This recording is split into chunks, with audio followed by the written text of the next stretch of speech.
మీరా?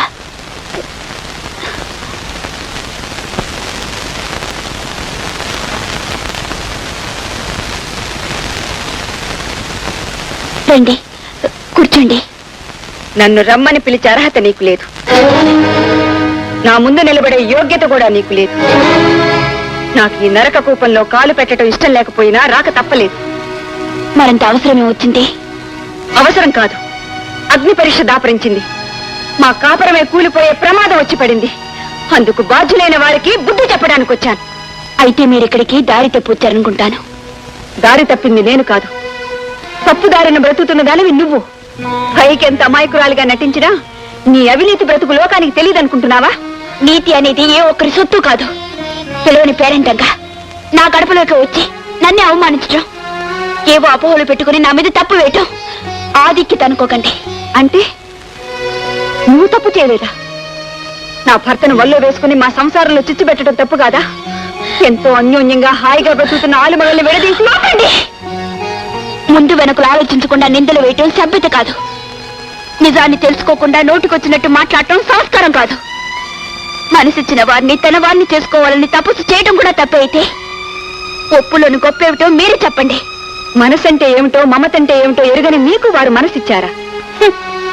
దాంపత్య జీవితంలో పవిత్రత అంటే ఏమిటో ఎన్ని జన్మలకైనా అర్థం చేసుకోలేని పతితురాలవి తపస్సేసి వారిని నివారణ చేసుకున్నావా? కాకపోతే వారిని మీ కోగిట్లో నుంచి బలాత్కారంగా లాక్కొచ్చానా? ప్రాధాయపడ్డానా? మీ ప్రేమలో భాగం పంచవమని వారిని నేను అర్థించలేదే. నాకు ఆ సంకుచితత్వం లేదు, స్వార్థం లేదు. లేదా? కనుకనే ఇంతవరకు ఓర్పు వహించాను. నాలోని సహనానంతా కూడగట్టుకుని విన్నాను. అహంభావంతో మీరెంత తూలనాడినా సహించాను.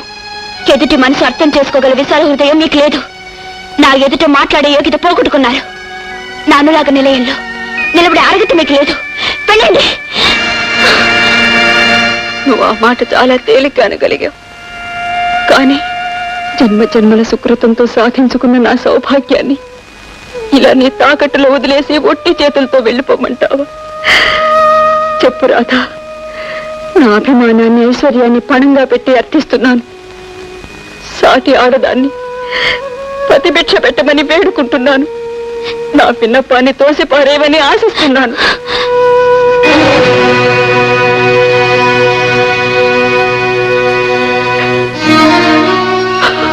లక్ష్మి, లక్ష్మి, అయిపోయింది, అంతా అయిపోయింది. లక్ష్మి, వెళ్ళండి, వెంటనే వెళ్ళండి. ఆమె ఆవేశంతో రగులుతున్న అగ్నిపర్వతంలా వెళ్తుంది. అది ఎక్కడ బగ్గుమంటుందో, ఏమో అనర్థం జరుగుతుందో. తొందరగా వెళ్ళండి.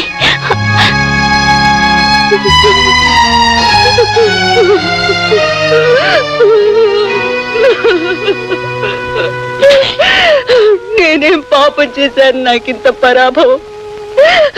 ఇన్నేళ్ల దాంపత్య జీవితంలో దాసిగా, తల్లిగా, ఇల్లాలిగా నా సేవలో కానీ, ఆదరణలో కానీ, అనురాగంలో కానీ మీకన్నడైనా లోటు చేశాను. నేను మీకేం లోపం చేశాను? నన్ను పాదాలను తొక్కేశారు, నా స్థానాన్ని ఆ బ్రహ్మచారికి ఇచ్చారు. లక్ష్మి, వివేకంతో సాటి ఆడదాన్ని ఇంత నీచంగా మాట్లాడు. ఆమె నీకంటే ముందు నా జీవితంలోకి ప్రవేశించింది.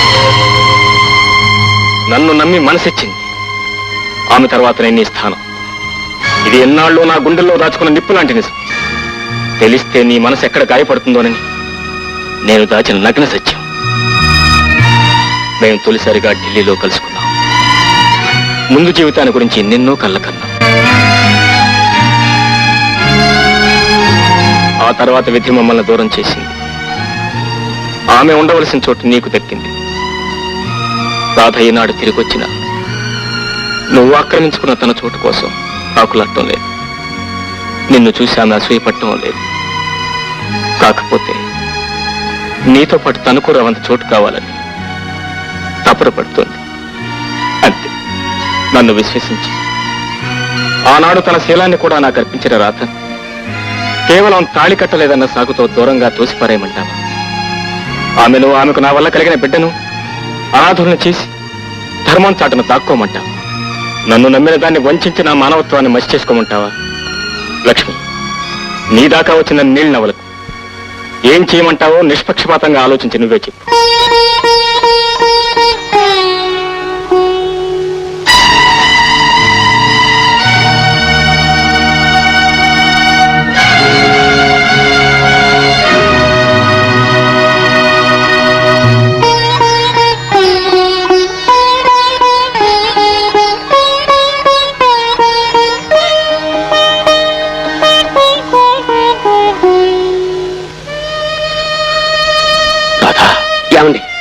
నేను వెళ్ళి డాక్టర్ని తీసుకొస్తాను. అలాగే.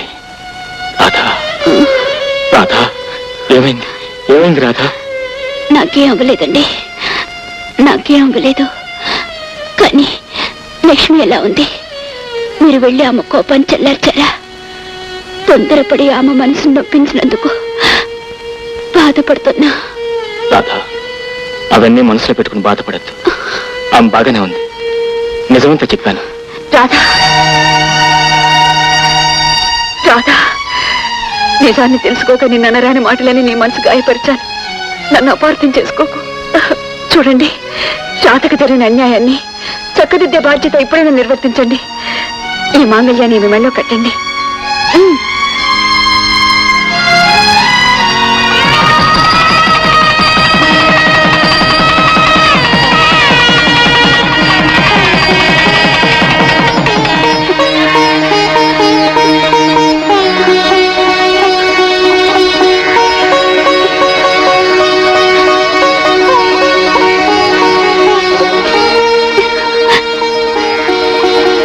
ఏ జన్మలోనూ చేసుకున్న కోరంత పుణ్యానికి దేవం కొండంత ఫలితాన్నిచ్చాడు. నేనెన్నాళ్ళ నుంచో ఆశపడుతున్నా మాంగళ్య భాగ్యాన్ని కలిగించాడు. నన్ను మీ నీడను చేర్చాడు. నా జన్మకు సార్థక్యాన్ని కలిగించాడు.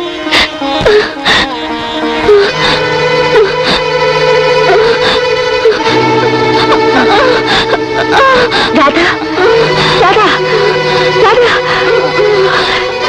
రాధా,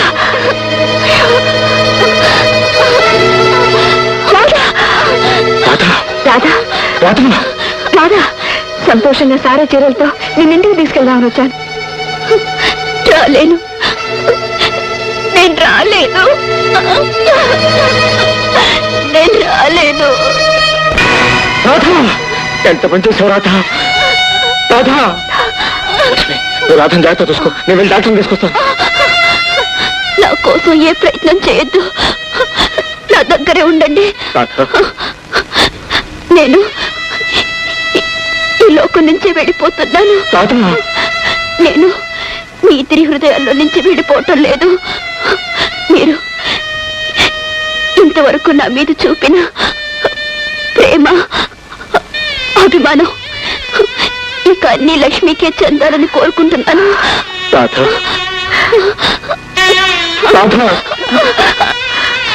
లక్ష్మి కలకాలం పసుపు కుంకుమలతో సౌభాగ్యవతిగా వర్తిల్లాలని దైవాన్ని ప్రార్థిస్తున్నాను.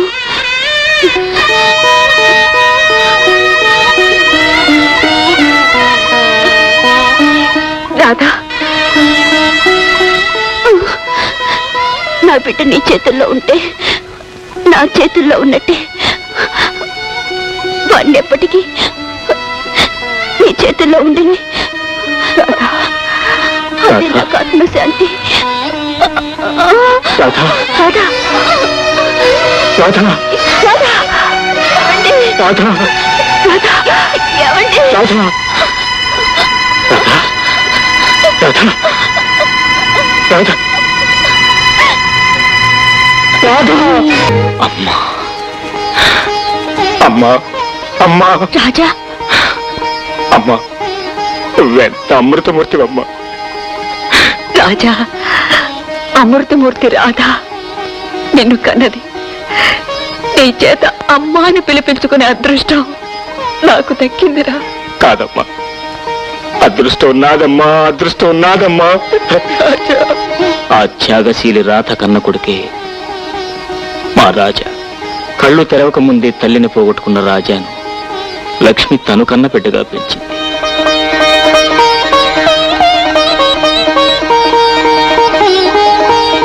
నన్ను క్షమించండి శ్రీధర్రావు గారు. అంతటి పవిత్రురాల్ని అవివేకంతో తొందరపడి తూలనాడాను. మా గీత నిజంగా అదృష్టవంతురాలు.